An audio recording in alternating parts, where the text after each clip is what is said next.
Sun news தொலைக்காட்சி நேயர்களுக்கு வணக்கம். நேருக்கு நேர் நிகழ்ச்சிக்கு உங்களை வரவேற்கிறோம். இந்த நிகழ்ச்சியில் வாரம் ஒரு பிரபலங்களை சந்தித்து வருகிறோம்.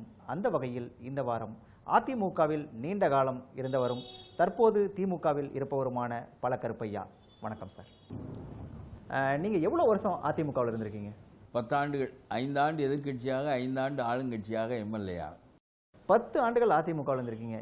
இப்போ ஜெயலலிதா இல்லாத ஒரு சூழ்நிலையில் இனி அதிமுகவோட எதிர்காலம் அப்படிங்கிறது எப்படி இருக்கும்? அதாவது ஒரு ரிங் மாஸ்டர் இல்லாத சர்க்கஸ் கூடாரம் போல். புலி இருக்கும், சிங்கம் இருக்கும், கரடி இருக்கும், அங்கே ஆடும் இருக்கும், மானும் இருக்கும். இவை எல்லாம் அது அதனுடைய இடத்தில் அமர வேண்டும் என்பதை ரிங் மாஸ்டர் தான் செய்கிறார். அவர் கையில் இருக்க சாட்டை தான் செய்யுது. அதனால் ரிங் மாஸ்டர் அற்ற இடத்தில் இந்த புலியும் சிங்கமும் எல்லாம் ஒரு இரையை நோக்கி பாயக்கூடும். ஆகவே அங்கே கலவரம் தான் ஏற்படும். இப்போ கட்டுப்படுத்துறதுக்கு அப்போ அதிமுகவில் ரிங் மாஸ்டரே இல்லையா? இல்லை.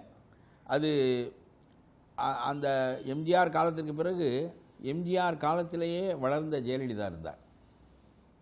அந்த தகுதி இல்லாத காரணத்தினால்தான் ஜானகி வீழ்ந்து விட்டார். ஒரு தலைமை குணம் இருக்க வேண்டும். அவர்கள் ஏற்கனவே ஒரு பிடிமானத்தை இந்த கட்சியில் பெற்றிருந்திருக்க வேண்டும். ஆகவே இப்பொழுதும் கூட சசிகலா 20 ஆண்டுகள் இவரோடு இருந்தவர் தான்.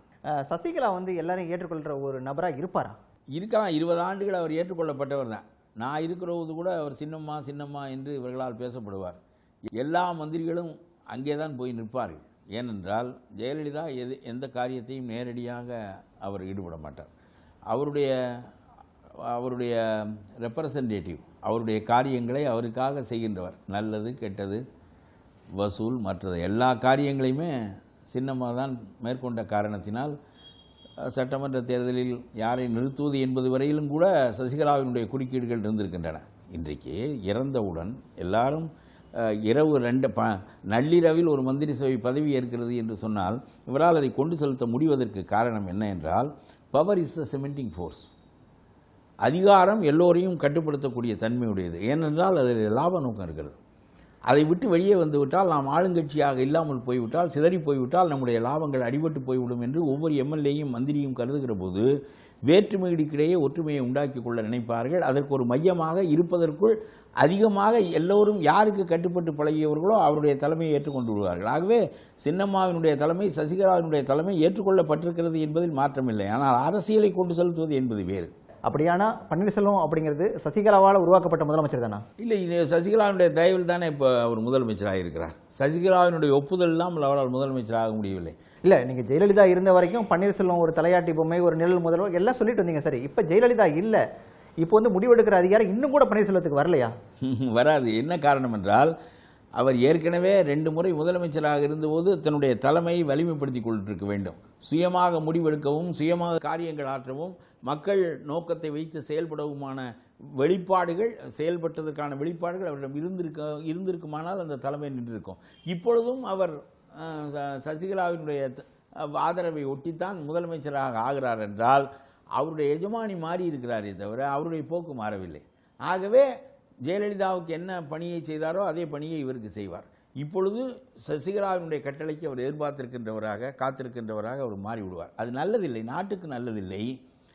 அவரை பொறுத்தவரையிலும் அதிகாரத்தில் இருக்கலாம். சசிகலாவை பொறுத்தவரையிலும் தன்னுடைய பிரதிநிதி ஒருவரை வைத்துக்கொண்டு தான் பின்புலத்தில் இருந்து கொண்டு அந்த நிழலாட்டம் நடத்துகிறார்களே, அந்த கயிறாட்டம், அதுபோல இவர் நடத்த முடியும். அவ்வளவுதானே தவிர அப்ப சசிகலா ஆட்டி வச்சா ஒரு ஆடுற பொம்மையா தான் பன்னீர்செல்வம் இருப்பாரு இருக்க முடியும். ஆனால் ஜெயலலிதாவினுடைய அரசியல் பாங்கும் கூர்மையும் வேறு. அது சசிகலாவுக்கு எவ்வளவுக்கு இருக்கும் என்று சொல்ல முடியாது. இப்பொழுதே அந்த கூட்டம் பின்னி கொண்டிருக்கிறது. அது இயற்கையாக 20 ஆண்டுகள் இருந்தவர் அவருக்கு பக்கத்தில் இருக்கிறார், அந்த கட்சியை சுவீகரித்துக் கொள்கிறார் என்பது எதிர்பார்க்கக்கூடியதுதான். சசிகலாவினுடைய மாபெரும் வலிமை, ஜெயலலிதாவோடு இருந்து செயல்பட்டவர். ஜெயலலிதா காலத்திலேயே சின்னம்மா என்று பிறர் சொல்லுவதை ஜெயலலிதாவும் அதை ஆதரித்தார். சின்னம்மாவை பார்த்து விட்டு வருவதை அவரும் ஆதரித்தார். ஆகவே இவர் வலிமை பெற்றுத்தான் இருந்தார். எல்லாவற்றுக்கும் மிகப்பெரிய வலிமை அவர்கள் வைத்திருந்த பணம் முழுவதும் இப்பொழுது சசிகலா கையில் இருக்கிறது. அரசு நடத்துவதற்கும் கட்சி நடத்துவதற்கு, அரசு நடத்துவதற்கல்ல கட்சி நடத்துவதற்கும் பணம் வேண்டும். அப்படி ஆகிவிட்டது அரசியல். ஆகவே அந்த பணம் முழுவதும் உங்கள் கையில் இருக்கிற போது முதலீடு செய்வதற்கான வலிமை உங்களுக்கு இருக்கிறது. எல்லோரையும் விலைக்கு வாங்குவதற்கான வலிமை உங்களுக்கு இருக்கிறது. ஆளுங்கட்சியாக இருக்கிற போது ஜெயலலிதா இறந்து போன காரணத்தினாலே அந்த அதிகாரத்தை சுவீகரித்துக் கொள்ளுகின்ற வாய்ப்பும் அந்த அதிகாரத்தின் மூலம் பிறரை ஒழுங்குபடுத்திக் கொள்ளுகின்ற தன்மையும் இவருக்கு இயற்கையாக ஏற்பட்டு விடுகிறது. ஆகவே அது கொஞ்ச காலம் ஓடும். ஆனால் இதுவே எல்லாம் போதுமானவை அல்ல. இல்லை, ஒரு அதிகாரத்தில் இருக்கிறவங்களையும் இப்போ வந்து பொறுப்பில் இருக்கிறவங்களும் வேணா சசிகலாவை ஏற்றுக்கலாமே தவிர ஒரு தொண்டர்கள் ஏற்றுக்கிற தலைவராக சசிகலா இருப்பாரா? தொண்டர்கள் ஏற்றுக்கொள்வார்கள், ஏற்றுக்கொள்ளாமல் அதல்ல, பொதுமக்கள் ஏற்றுக்கொள்ள வேண்டும். ராஜாஜிக்கு பிறகு காமராஜர் வருகிறார். காமராஜரை பொதுமக்கள் ஏற்றுக்கொண்டு விட்டார்கள். அண்ணாவுக்கு பிறகு கலைஞர் வருகிறார். கலைஞரை பொதுமக்கள் ஏற்றுக்கொண்டு விட்டார்கள். 69 அண்ணா இறந்த பிறகு கலைஞர் முதலமைச்சராவது எளிதாக இல்லை. அதெல்லாம் நள்ளிரவில் பதவியேற்ற மந்திரி சபை இல்லை கலைஞருடைய மந்திரி சபை. நெடுஞ்செழியன் அந்த இடத்தை விரும்புகிறார். அவர் வலிமையாக போட்டியிடுவதற்கு தயாராகிறார். ஆனால் எல்லாரையும் மிஞ்சி கலைஞர் முதலமைச்சராக ஆகிறார். அவருடைய தலைமை எங்கே மீண்டும் நிற்கிறது என்று சொன்னால் 71 தேர்தலில் அண்ணா எத்தனை எம்எல்ஏக்களை பெற்றிருந்தாரோ அதை விட கூடுதலான எம்எல்ஏக்களை 71 பெற்று இவருடைய தலைமை நிலை பெறுகிறது. ஆக அந்த கட்சியை ஆட்சியை நடத்துவதிலும் அவர் திறம்பட வெளிப்படுகிறார். அதற்கு பிறகு மக்களுடைய நம்பிக்கையை பெறுவதில் 71 வெற்றி பெற்று அவருடைய தலைமை நின்றுவிட்டது. இன்றைக்கு வரையிலும் வெற்றி பெறுகிறது தோல்வி வருகிறது என்பது வேறு. இன்றைக்கு வரையிலும் அவருடைய தலைமைக்கு வாக்களிக்கக்கூடிய மக்கள் இவர் ஒரு மாபெரும் அரசியல் தலைவர் என்று கருதக்கூடிய மக்களுடைய நிலைப்பாடு ஒன்று தமிழ்நாட்டில் உருவாகிவிட்டது. அதுபோன்ற ஒரு நிலைமை சசிகலாவுக்கு ஏற்படுவது என்பது எளிதில்லை. ஏனென்றால் அண்ணாவுக்கும் கலைஞருக்கும் நீண்ட காலம், அண்ணா கொஞ்ச காலம்தான் வாழ முடிந்தது. அதனால் நீண்ட நெடிய காலம். ஆனால் சசிகலா பொதுச் செயலாளராக ஏற்க முடியாது அப்படிங்கிற அந்த சலசலப்பும் அந்த எதிர்ப்பு குரலும் இப்பவே அதிமுகவில் கேட்க ஆரம்பிச்சிருச்சு. எல்லாத்துக்கும் கேட்கும். அந்த கட்சி எப்படி பழக்கப்படுத்தப்பட்டிருக்கிறது என்று நான் உள்ளே இருந்து வந்தவன் சொல்லுகிறேன். பணம், அதிகாரம் ரெண்டையும் வைத்துக்கொண்டு அந்த கட்சி நடத்தப்பட்டிருக்கிறது. இந்த ரெண்டும் சசிகலா கையில் இருக்கிறது. ஆகவே அவர் பொதுச் செயலாளராக வந்தால் அது ஒன்றும் வியப்பில்லை. அவர் வர விரும்பினால் வந்து விடுவார். அவர் ஆர்கே நகரில் நிற்க விரும்பினால் நின்று விடுவார். அவர் முதலமைச்சராக வர விரும்பினால் வந்து விடுவார். அந்த கட்சி வலிமையாக, அதாவது இல்லை, அதுதான் சசிகலா அப்படி முதலமைச்சர் வர விரும்புவாரா? அது எனக்கு தெரியாது. வர விரும்புவார்கள். யார் இனிப்பு வேண்டாம் என்று சொல்லுகிற பிள்ளை என்ன இருக்கிறது? அதிகாரம் வேண்டாம் என்று யார் சொல்வார்கள்? நேரடியாக அதிகாரத்தை அவர் அடைய வேண்டும் என்று நினைத்தால் அடையக்கூடிய இடத்திலே தான் இருக்கிறார். அவரால் ஒரு முதலமைச்சரை உருவாக்க முடிகிறது என்று சொன்னால் அவர் அந்த இடத்திற்கு வர வேண்டும் என்று சொன்னால் வர முடியாதா? ஆனால் நான் சொல்லுகிறேன், ஒரு முதலமைச்சராக வந்தாலும் சரி, ஓபிஎஸ் முதலமைச்சராக இருந்தாலும் சரி, இந்த அரசை கொண்டு செலுத்துவதில், அந்த அரசுக்கான நிலைப்பாடுகளை மேற்கொள்வதில் இவர்கள் இருவரும் போதுமானவர்கள் அல்ல என்பதனால்தான் அந்த கட்சி கொஞ்ச காலத்தில் கழிப்படைந்து இட் வில் டிஸ்இன்டகிரேட். ஜெயலலிதா உடல் அந்த ராஜாஜி ஹாலில் வைக்கப்பட்டிருந்த போது அவர் அந்த உடலை சுற்றி நின்றவங்க எல்லாமே சசிகலாவோட உறவுகள். ஜெயலலிதா இருந்த வரைக்கும் யாரெல்லாம் வேண்டாம் அப்படின்னு சொல்லி ஒதுக்கி வச்சிருந்தாங்களோ அவங்க தான் அத்தனை பேரும் பக்கத்தில் நின்னாங்க. அந்த அமைச்சர்களும் சரி, அதிமுக நிர்வாகிகளும் சரி, எல்லாம் கீழே தான் உட்காந்துருந்தாங்க. இது தொண்டர்கள் மத்தியிலே ஒரு பெரிய சலசலப்பு உண்டாக்குச்சு. தொண்டர்கள் மத்தியில், அதை விட நான் சொல்கிறேன், மக்கள் மத்தியிலேயே அது ஒரு அருவருப்பை உண்டாக்கியது.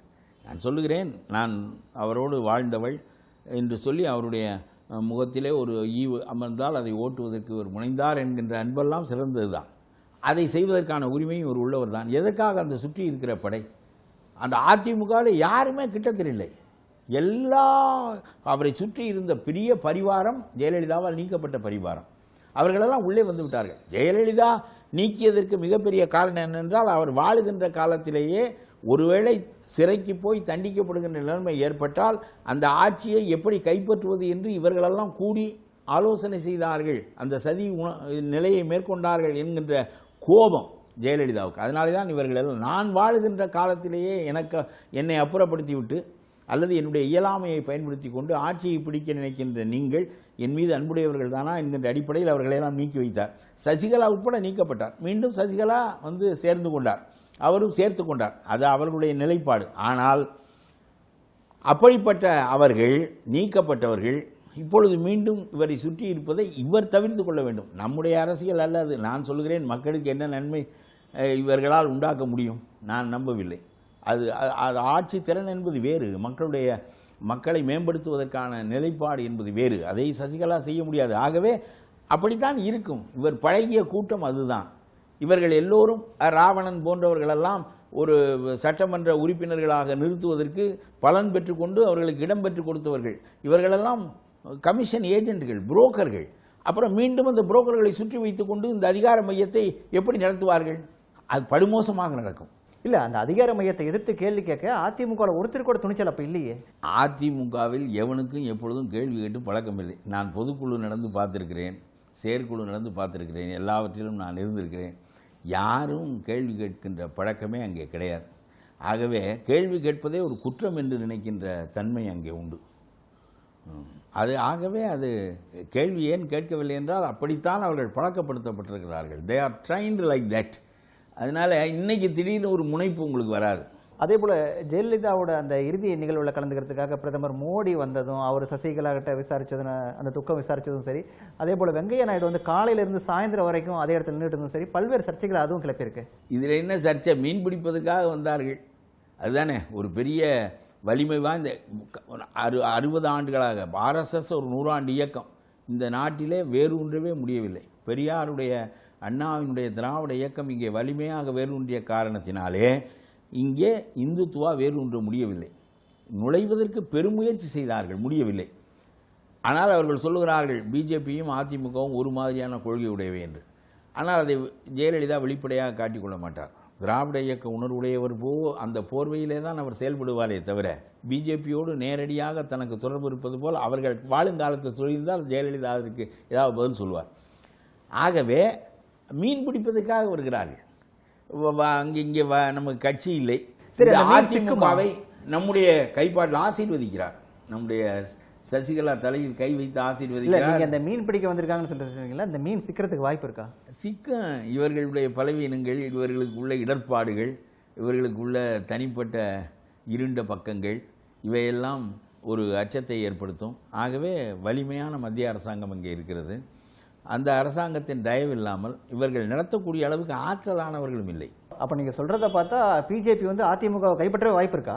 இல்லை இல்லை, அதிமுகவை தன்னுடைய பிடிக்குள் வைத்துக் கொண்டால் என்ன, அதிமுகவெல்லாம் உங்களுடைய கட்டுப்பாட்டுக்குள் அந்த கட்சி வந்து விட்டால் பிறகு அது உங்களுடைய கட்சி தானே. உங்களுடைய காரியத்தை அவர்கள் மூலம் நிறைவேற்றப் போகிறீர்கள். அவர்கள் உங்களுக்கு வாக்களிப்பார்கள், உங்களுடைய திட்டங்களுக்கு உதவியாக இருப்பார்கள். அவர்களுடைய அரசு போல, அவர்களுடைய பிரதிநிதி அரசு போல இந்த அரசு நடக்கும். சரி சார், இது உச்சநீதிமன்றத்தில் இந்த சொத்து குவிப்பு வழக்கு இருக்குல்ல, இந்த அரசை இப்பொழுது காப்பாற்றி கொண்டிருப்பதே மோடி தான். இல்லாவிட்டால் இந்த அரசு வீழ்ந்து பெற்றிருக்கும். இல்ல, மோடிக்கு அப்படி என்ன பாசம்? மோடிக்கு என்ன பாசம்? திராவிட இயக்கம் வரக்கூடாது என்பதுதான். இந்துத்துவாவுக்கு நேர் எதிரான இயக்கம் திராவிட இயக்கம் தான். சமஸ்கிருதத்தை கல்வியிலே புகுத்த வேண்டும் என்று சொன்னால் கலைஞர் எதிர்க்கிறார். சமஸ்கிருதம் தெய்வ பாஷை என்று சொன்னால் என்ன தெய்வ பாஷை என்று கேட்கிறார். தெய்வம் இருக்கிறதா என்பதே கேள்விக்குரியதாக இருக்கிறது. தெய்வத்துக்கு ஒரு மொழி வேறு இருக்கிறதா என்று அவர் கேட்பார். ஆகவே அந்த இந்துத்துவா கொள்கைக்கு நேர் எதிர்மாறான கொள்கை திராவிட இயக்க கொள்கை. இந்தியாவை இந்துவாக முஸ்லீமாக பிரித்த ஒரு காலகட்டத்தில் இந்தியாவை இனவாரியாக பிரித்த இயக்கம் திராவிட இயக்கம். ஆகவே இங்கே இந்துவும் முஸ்லீமும் கிறிஸ்துவனும் யாராக இருந்தாலும் தமிழன் என்ற இன அடிப்படையில் பார்க்கப்படுகிற காரணத்தினாலே தான் இங்கே இந்த மத கலவரங்கள் இல்லை. அதுக்கு திராவிட இயக்கம் காரணம். ஆகவே திராவிட இயக்கம் அழிந்தால்தான் மீண்டும் இந்துத்துவ சக்தி தலை தூக்க முடியும். ஆகவே அவர் திமுக வரக்கூடாது என்று நினைக்கிறார். ஆகவே திமுக அல்லாத திராவிட இயக்கம் போல் பாசாங்கு செய்கின்ற ஒரு கட்சியை வைத்துக்கொண்டு இந்த காரியங்களை செய்ய மோடி நினைக்கிறார். சரி, இந்த சொத்து குவிப்பு வழக்கு வந்து உச்சநீதிமன்றத்தில் இருக்குல்ல, இதனோட ஜட்ஜ்மெண்ட் எப்படி இருக்கும்? இதனால் சசிகலாவுக்கு எதுவும் பாதிப்பு வர வாய்ப்பு இருக்கா? தீர்ப்பு எப்படி இருக்கும் என்று எனக்கு தெரியாது. எழுதுகிற நீதிபதிகளுக்கு தான் அது தெரியும். ஆனால் இது சசிகலாவினுடைய தலையில் தொங்குகிற வாழ். சசிகலாவினுடைய தலையில் தொங்குகிற வாழ் என்றால் இந்த அரசாங்கத்தின் மீதும் தொங்குகிற வாழ் தான். ஆகவே தீர்ப்பு எதிராக போகுமானால் இந்த கட்சியே நிலைகுலைந்து போய்விடும். சரி, நிறைய பேர், அதாவது இந்த முன்னாள் அமைச்சர்கள் நிறைய பேர் வந்து தங்களுக்கு வந்து அமைச்சர் பதவி வேணும்னு சொல்லி கேட்டோம், இல்லை எங்கள் பின்னாடி இவ்வளோ எம்எல்ஏ இருக்காங்க நான் வெளில போயிடும்னு சொல்லி கேட்டு பிரச்சனை பண்ணுறதாவும் இப்போ சில செய்திகள் பரவிட்டே இருக்கு. ஆமாம், அது இயற்கையாக நடக்கும். ஒருவராலும் மிகப்பெரிய அளவிற்கு எம்எல்ஏக்களை பிடித்து வைத்துக் கொள்ள முடியும் என்று நான் நினைக்கவில்லை. ஆனால் அவ்வளவு செல்வாக்குள்ளவர்கள் அங்கே ஒன்றுமில்லை. ஒருவன் சொன்னால் அந்த ஜாதி எம்எல்ஏக்கள் கேட்பார்கள் என்கின்ற நிலைப்பாடு இல்லை. ஆனால் அந்த ஜாதியை பயன்படுத்தி தங்களுக்கு அந்த பதவியை கோருகின்ற தன்மை இங்கே இருக்கும். ஆனால் ஒன்று சொல்கிறேன், ஏற்கனவே பதவியில் இருக்கிறவன் போக மாட்டான். போனால் அவன் கலகம் பண்ணுவான். அவனுக்கும் ஒரு ஜாதி இருக்கிறது. புதிதாக வருகின்றவன் எவனால் இறங்கினால்தான் இவன் ஏற முடியும் அந்த குதிரையில்.